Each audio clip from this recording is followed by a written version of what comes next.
মহেশখালীতে জমে উঠেছে উপজেলা নির্বাচন।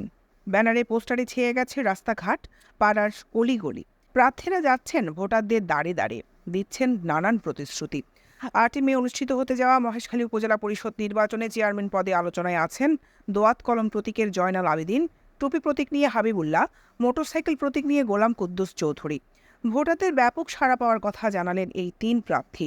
সাধারণ ভোটার চাই অবাধ, সুষ্ঠু, সংঘাতহীন একটি নির্বাচন, যে নির্বাচনে ভোটারদের ভোট প্রয়োগের মাধ্যমে যোগ্য নেতৃত্ব নির্বাচিত হবে।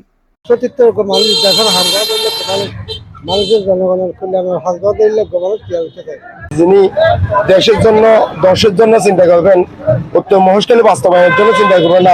এই নির্বাচনে মাঠে রয়েছেন চেয়ারম্যান পদে ৩ জন, ভাইস চেয়ারম্যান পদে ৫ জন ও মহিলা ভাইস চেয়ারম্যান পদে ৩ জন প্রার্থী।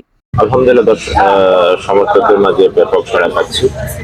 বিশেষ করে মহেশখালীর প্রতিটা ইউনিয়ন আমি গিয়েছে, তৃণমূল থেকে শুরু করে একেবারে বিশেষ করে যুব সমাজ, ছাত্র সমাজ ভোট দিয়ে সেটা নিশ্চিত করবো বলে আমি আশাবাদী। মহেশখালী উপজেলায় বিশেষ করে উত্তর মহেশখালীতে 5টা ইউনিয়ন অবহেলিত, বরাদ্দ দিক দিয়ে কম থাকে। এই মাতালবাড়ি ওয়ার্ডকে সম্পূর্ণ পরিকল্পিত বেরিবান্ধের আওতায় আনতে হবে। হ্যাঁ, আর মাতালবাড়ি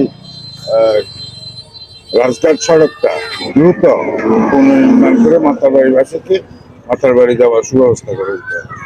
অবহেলিত মানুষের দিকে নজর দেব এবং বিচার ব্যবস্থা, আর দ্বিতীয় উন্নয়ন, ডিজিটাল এক্সপার্ট মহেশখালী রূপান্তরের চেষ্টা করব।